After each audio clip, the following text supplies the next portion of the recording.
ক্যাম্পাসের ভোট অনুষ্ঠানে আজ চট্টগ্রাম বিশ্ববিদ্যালয় থেকে যুক্ত হয়েছে আমি শোয়েব রহমান।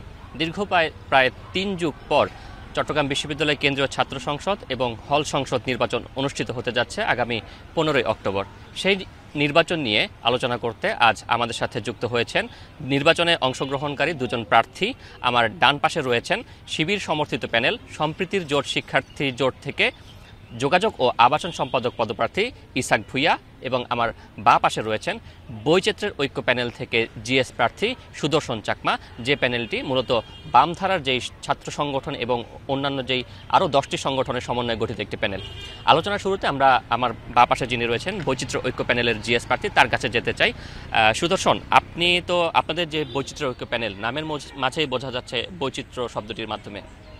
চট্টগ্রাম বিশ্ববিদ্যালয় ভৌগোলিকভাবে এমন একটি জায়গায় রয়েছে যেখানে পাহাড়ের যারা শিক্ষার্থীরা রয়েছেন তারা রয়েছেন, এখানে ধর্ম সংস্কৃতিতেও অনেক বৈচিত্র্য রয়েছে।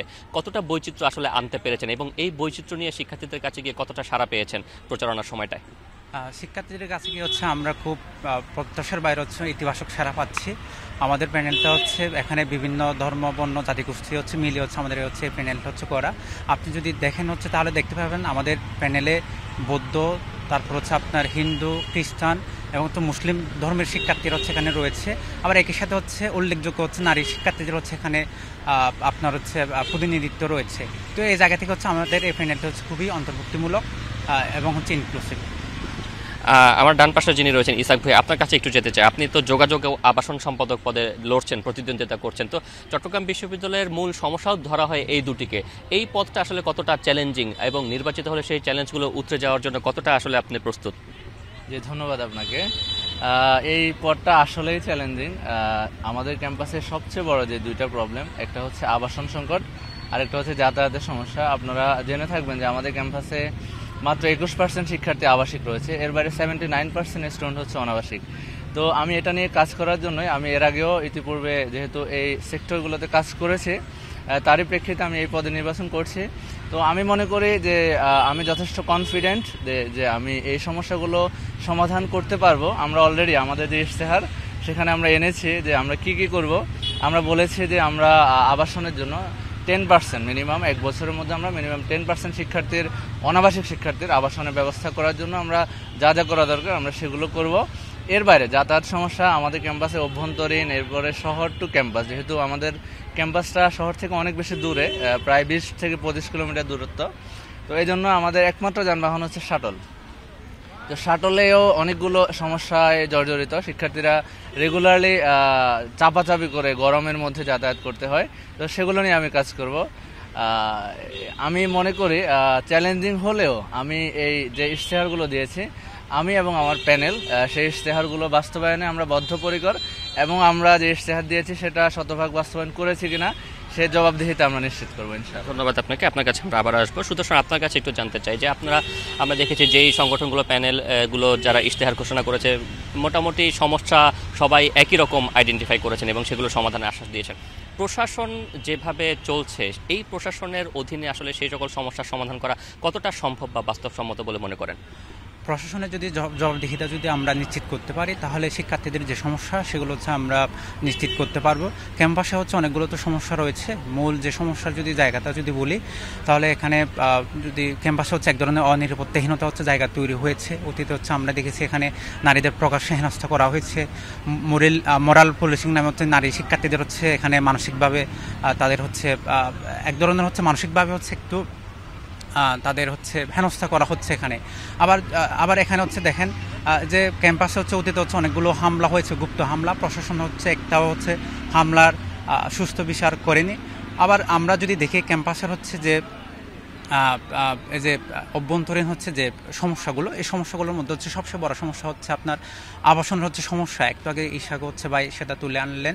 তো এই আবাসনের সমস্যার জায়গাটা যদি বলি, যে এখানে আপনার ক্ষমতাসীন ছাত্র সংগঠনগুলো কিন্তু তারা প্রশাসনের সাথে লিয়াজো করে কিন্তু তারা সংগঠনের কিন্তু আপনার অনেকগুলো সিট নিয়েছে। সেগুলো ইতিমধ্যে আপনার ফেসবুকে, সোশ্যাল মিডিয়া সেটা এক্সপোজ কিন্তু হয়েছে। তো এই জায়গা থেকে আমি মনে করি প্রশাসনের যদি আমরা একটা জবাবদিহিতার জায়গা যদি নিয়ে আনতে পারি, তাহলে যে সমস্যাগুলো সমস্যাগুলো আমরা সহজে সমাধান করতে পারবো। আবার একই সাথে যে আপনার চাকসু যে হচ্ছে, আমরা মনে করি চাকসুই হচ্ছে শিক্ষার্থীদের হচ্ছে অধিকার আদায়ের হচ্ছে মূল প্ল্যাটফর্ম। এই চাকসু যাতে হচ্ছে আগামী দিনে হচ্ছে যাতে হয় নির্দিষ্ট সময় পর পর, সেটা হচ্ছে আমরা নিশ্চিত করব। ধন্যবাদ আপনাকে। ইসাক ভুইয়া, আপনার কাছে একটু জানতে চাই, আপনারা ছাত্র শিবির ক্যাম্পাসের বড় একটি সংগঠন, সেই জায়গা থেকে সুদর্শন যে বিষয়টি বললেন যে প্রশাসনের যোগসাজশে বা প্রশাসনকে লিয়াজু করে হলের সিট নেয়ার যে বিষয়টি, সেটি আমরা দেখেছি সামাজিক যোগাযোগ মাধ্যমে আপনাদের প্রার্থীদের বিরুদ্ধে এই ধরনের অভিযোগ উঠেছে। এই ব্যাপারে আসলে আপনাদের বক্তব্যটা কি? আপনারা কি নির্বাচিত হলেও শুধুমাত্র নিজেদের যারা প্রার্থী বা কর্মী সমর্থক করেছেন তাদেরকে সিটের ব্যবস্থা করে দেবেন কিনা? আচ্ছা, আমি প্রথমত প্রশ্নটি প্রশাসনকে করলে ভালো হতো, যেহেতু এই সিটগুলো আসলে আমাদের যে হলের অ্যালটমেন্টের রুলস রয়েছে, সেই রুলস অনুযায়ী 10টা সিট হচ্ছে প্রশাসনের হাতে থাকে, যেগুলো তারা বিভিন্ন বিবেচনায় তারা দিয়ে থাকে। সেটা আর্থিক অসচ্ছলতা, এরপরে হচ্ছে প্রতিবন্ধী যারা ভাই বোন আছে তাদেরকে। আমি একটু করে যদি পরিসংখ্যানটা বলি যে আপনাকে, আমাদের যদি 8টা হল ধরি আমরা, দ্যাট মিনস এখানে 80টা আমাদের সিট হচ্ছে প্রশাসনের হাতে বিশেষ বিবেচনা দেওয়ার মতো রয়েছে। তো আমরা অনলাইনে দেখেছি যে 2-4 জন আমাদের ছাত্র শিবিরের ভাইয়েরাও বা জনশক্তিরা তারা এই সিটগুলোতে বিশেষ বিবেচনা তারা পেয়েছে। তো আমাদের প্রশ্ন, আমি আপনার মাধ্যমে বলতে চাই যে এমন কোনো অভিযোগ আছে কিনা আমাদের যারা সিট পেয়েছে তাদের কাছে, তাদের প্রতি এমন কোনো অভিযোগ আছে কিনা যে তারা জোর করে বা প্রভাব প্রতিপত্তি খাটিয়ে সেই সিটগুলো নিয়েছে। যদি এমন কোনো অভিযোগ থাকে, আমি প্রত্যাশা করবো আমাদের শিক্ষার্থী ভাই বোনেরা আমাদেরকে জানাবেন এবং আমরা সেটার জন্য ব্যবস্থা নেব যথাযথ।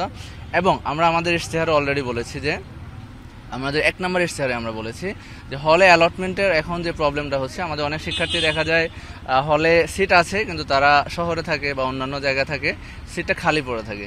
আমরা যদি নির্বাচিত হই, আমরা চেষ্টা করব যাতে রেগুলার একটা চেকিংয়ের ব্যবস্থা করা যায়, যাতে অবৈধভাবে যাতে কেউ না থাকতে পারে হলে। এবং হলে যে অ্যালটমেন্টের লিস্ট রয়েছে, সেই লিস্টটা যাতে পূর্ণাঙ্গ স্টুডেন্টের সামনে সেই পূর্ণাঙ্গ তালিকাটা যাতে প্রকাশ করা হয়।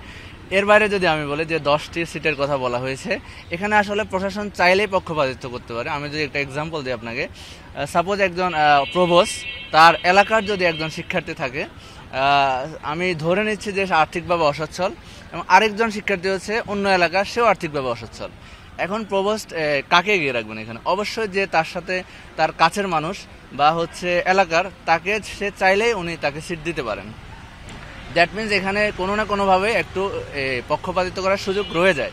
এই জন্য আমরা বলেছি যে স্ট্যাটিউটে আমাদের যে রুলটা রয়েছে 10টা সিটের, এই রুলটা আমরা চেঞ্জ করার জন্য কাজ করব এবং আমরা চেষ্টা করব যারাই অ্যালটমেন্ট পাবে সবগুলো অ্যালটমেন্টের যে লিস্ট রয়েছে শিক্ষার্থীদের, সেই লিস্ট শিক্ষার্থীদের সামনে উন্মুক্ত করে দেওয়ার জন্য। ধন্যবাদ আপনাকে। সুদর্শন, আমরা একটু জানতে চাই যে মোরাল পুলিশিং এর কথা বললেন আপনি, এখন প্রশাসনের জবাবদিহিতা যদি নিশ্চিত করা না যায় তাহলে কি এটা আসলে বন্ধ করা সম্ভব কিনা, এবং একই সাথে যদি নিশ্চিত করতে চান জবাবদিহিতা প্রশাসনের, সেই প্রশাসনের জবাবদিহিতাটা আপনারা কিভাবে নিশ্চিত করবেন যদি নির্বাচিত হন? আমরা যদি নির্বাচিত হয়ে আসতে পারি, তাহলে প্রথমত হচ্ছে আমরা যে নারীদের হচ্ছে সুরক্ষার জন্য আমরা যৌন নিপীড়ন বিরোধী একটা সেল হচ্ছে কার্যকর করব। ওই সেল হচ্ছে ক্যাম্পাসে অভ্যন্তরীণ হচ্ছে মেয়েদের যে সুরক্ষা বা নিরাপত্তা দেওয়া, সে বিষয়ে হচ্ছে তদারকি করবে। আবার এর সাথে যদি বলি যে মেয়েদেরকে যে হেনস্থা করা হচ্ছে, তাহলে এই জায়গাটা হচ্ছে প্রশাসন নিজে হচ্ছে প্রশ্নবিদ্ধ। এর আগে একটা মককে কেন্দ্র করে হচ্ছে যখন নজন শিক্ষার্থীকে যখন আপনার বহিষ্কার করা হয়, এটা পুরোটাই হচ্ছে অন্যায় এবং অযৌক্তিক। আমরা যখন এর বিরোধিতা করে হচ্ছে আমরা যখন প্রতিবাদ করি, আন্দোলন করি, সে সময়ের সাবেক প্রক্টর তানভীর হায়দার স্যার, তিনি আমাদের আন্দোলনকে হচ্ছে আপনার হানি ট্র্যাপ বলে হচ্ছে সম্বোধন করেন। এটা একজন দায়িত্বশীল শিক্ষক এবং হচ্ছে প্রশাসনে হচ্ছে থাকা ব্যক্তির সাথে হচ্ছে যায় না। তো এই জায়গা থেকে হচ্ছে আমাদের স্যার যদি নিজেই হচ্ছে আপনার যে মব বা মেয়েদেরকে যদি আপনার খারাপভাবে যদি হচ্ছে নেন, উপস্থাপন যদি করেন, তাহলে এই জায়গা থেকে হচ্ছে আপনার প্রশাসনে যে নিরপেক্ষতা বা মেয়েদের হচ্ছে যে একটা নারীবান্ধব ক্যাম্পাস তৈরি করার ক্ষেত্রে সেটা প্রশ্ন হচ্ছে থেকে যায়। আবার এর সাথে যদি বলি, এই যে কিছুদিন আগে হচ্ছে সান্ধ্য আইন তৈরি করা হলো, এই সান্ধ্য আইন হচ্ছে আমি মনে করি বিশ্ববিদ্যালয়ের সাথে হচ্ছে পরিপন্থী, বিশ্ববিদ্যালয়ের চেতনার সাথে হচ্ছে যায় না। কারণ বিশ্ববিদ্যালয় হবে জ্ঞান বিজ্ঞানের হচ্ছে জায়গা, এখানে হচ্ছে গবেষণামুখী হওয়া দরকার। কিন্তু বিশ্ববিদ্যালয় গবেষণামুখী না হয়ে সেই মাদান্তা আমলের যে মধ্যযুগের আমলের চিন্তাভাবনা নিয়ে পড়ে আছে। এই জায়গাতে আমি যদি বলি বিশেষ করে সে সময়ে আমরা সান্ধ্য আইন হচ্ছে বিরোধিতা হচ্ছে করেছিলাম, কিন্তু এই জায়গা থেকে অনেক সংগঠন বিরোধিতা করলেও প্রকাশ্যে কিন্তু ছাত্র শিবির হচ্ছে তার হচ্ছে বিরোধিতা হচ্ছে করেনি। তো আমি মনে করি এটা হচ্ছে শিক্ষার্থীদের উপর হচ্ছে নির্ভর করবে, তারা আগামী দিনের হচ্ছে কী ধরনের হচ্ছে ক্যাম্পাস দেখতে চায়। যদি তারা গণতান্ত্রিক একটা নারী বান্ধব বা নিরাপদ ক্যাম্পাস যদি তারা দেখতে চায়, তাহলে প্রগতিশীল শক্তিকে হচ্ছে তাদের বেছে নিতে হবে, আর যদি না নেয় তাহলে এই জায়গাতে হচ্ছে একটু ভেট পোহাতে হবে, আমি এটা মনে করি। ধন্যবাদ আপনাকে। প্রশাসনের সঙ্গে আপনাদের সুসম্পর্ক রয়েছে এমন একটি অভিযোগ প্রায় প্রতিটি ছাত্র সংগঠনই করে আসছে, এবং নির্বাচনে যারা অংশ নিচ্ছেন তারাও বলছেন যে আপনারা প্রশাসনের চোখে চোখ রেখে শিক্ষার্থীদের অধিকার আদায় কথা বলতে পারবেন না। এই বিষয়ে আপনাদের আসলে অবস্থানটা কি? সেটা হয়তো অনেকগুলো রাজনৈতিক দল অভিযোগ জানিয়েছে আপনার কাছে, কিন্তু সাধারণ শিক্ষার্থীদের মতামত যদি আপনি নেন, আমি মনে করি এই ধারণাটা ভুল হিসেবে উপস্থাপন হবে। কারণ হচ্ছে আমরা 5ই আগস্টের পর থেকে শিক্ষার্থীদের অধিকার আদায়ে যে সকল সমস্যায় ভুগছে ক্যাম্পাসে, সবগুলো সমস্যা নিয়ে আমরা প্রশাসনের সাথে ডিল করার চেষ্টা করেছি। আমরা প্রশাসনের বিরুদ্ধে তারা যে ব্যবস্থাগুলো নিচ্ছে না, এটার প্রতিবাদে আমরা অনেকগুলো কর্মসূচি করেছি। আপনারা দেখে থাকবেন যে শতভাগ আবাসন, এরপরে পর্যাপ্ত এবং নিরাপদ যাতায়াত ব্যবস্থা, সেশন জট নিরসন সহ আমরা 7 দফা দাবিতে আমরা বিক্ষোভ মিছিল করেছিলাম, আমরা মানববন্ধন করেছিলাম, আমরা প্রতীকী সিট বন্টন কর্মসূচি করেছিলাম, আমরা শিক্ষার্থীদের মতামত নেওয়ার জন্য গণস্বাক্ষর কর্মসূচি করেছিলাম। এছাড়াও অনেকবার আমরা প্রশাসনের সাথে এগুলো নিয়ে বসেছি, আমরা বলেছি তারা কিভাবে এই সমস্যাগুলো সমাধান করা সম্ভব, কিন্তু প্রশাসনের সদিচ্ছার অভাবের কারণে তারা সেগুলো করেনি। আমরা মনে করি আমরা ইতিপূর্বে যে কাজগুলো করেছি, যেভাবে আমাদের ভয়েসগুলো রেজ করেছি, সেগুলো ছিল আমাদের ব্যক্তিগত জায়গা থেকে এবং আমাদের সাংগঠনিক পরিষদ থেকে, যার কারণে আমাদের কথাগুলো অনেক বেশি স্ট্রং ছিল না বা প্রশাসন সেগুলো করতে বাধ্য হয়নি। আমরা মনে করি যদি চাকসুর মাধ্যমে আমরা নির্বাচিত হয়ে আসি, তাহলে যেহেতু আমরা 28,000 শিক্ষার্থীর প্রতিনিধি হয়ে কথা বলবো, আমাদের ভয়েসটা অনেক বেশি স্ট্রং হবে এবং আমরা শিক্ষার্থীদের পক্ষে যে কথাটা বলবো, শিক্ষার্থীদের যে সমস্যা সমাধানে আমরা কথা বলবো, শিক্ষার্থীদের যে অধিকার নিশ্চিতে আমরা কথা বলবো, সেই কথা শুনতে প্রশাসন বাধ্য হবে বলে মনে করি। এবং আমরা যে ইশতেহার দিয়েছি, যে সকল সমস্যার সমাধানে আমরা কাজ করব বলেছি, সেগুলো পূরণ করতে আমরা আমাদের সর্বোচ্চ আন্তরিকতা, সততা এবং দায়বদ্ধতা নিয়ে কাজ করবো ইনশাআল্লাহ। ধন্যবাদ আপনাকে। সুদর্শন, আপনার কাছে একটু জানতে চাই, আপনারা কিছুক্ষণ আগে যে বিষয়টি বললেন যে প্রশাসনের বিশেষ সুবিধাপ্রাপ্ত হয়ে হলে সিট নেওয়া এবং আরও বেশ কিছু অভিযোগ ছাত্র শিবিরের বিরুদ্ধে উঠে আসছে, সেই ক্ষেত্রে আসলে প্রশাসন যদি আগে থেকে একটি সংগঠনকে এভাবে সুবিধা দেয়, নির্বাচনে আসলে এর কোনো প্রভাব পড়বে বলে কি আপনার শঙ্কা করছেন কিনা? এটা তো আশঙ্কা তো হচ্ছে করাই যায়। এর আগে হচ্ছে আমরা ডাকসু হচ্ছে আমরা ইলেকশন হচ্ছে দেখেছি, সেখানে হচ্ছে কারচুপি হয়েছে, ইভেন হচ্ছে আপনার ইলেকশন যথেষ্ট হচ্ছে প্রশ্নবিদ্ধ। তো এই জায়গাতে হচ্ছে আমরা মনে করি যে চাকসুর হচ্ছে যে নির্বাচন কমিশন যদি এই জায়গা থেকে যদি নিরপেক্ষ থাকতে না পারে, স্বচ্ছ যদি থাকতে না পারে, তাহলে প্রশ্নবিদ্ধ হবে, এটা হচ্ছে স্বাভাবিক।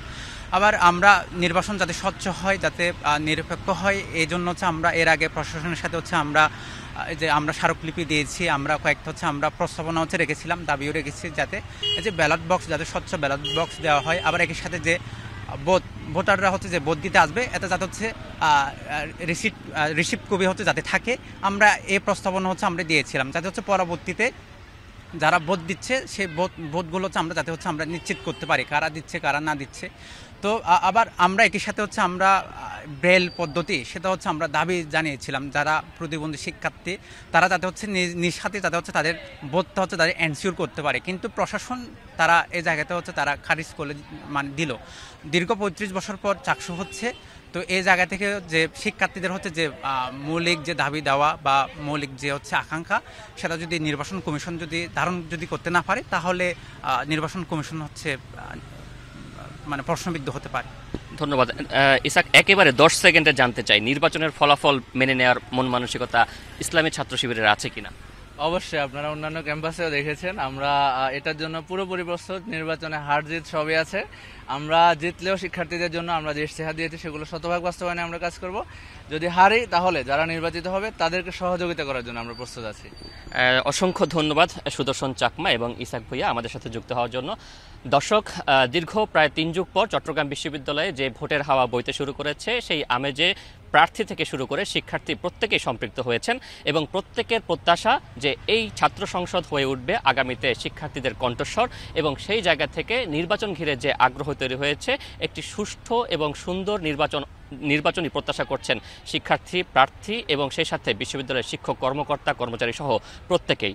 আগামী 15 অক্টোবর সেই নির্বাচন অনুষ্ঠিত হবে। ততদিন পর্যন্ত সবাইকে শুভেচ্ছা জানিয়ে আজকের মতো এখানে শেষ করছি।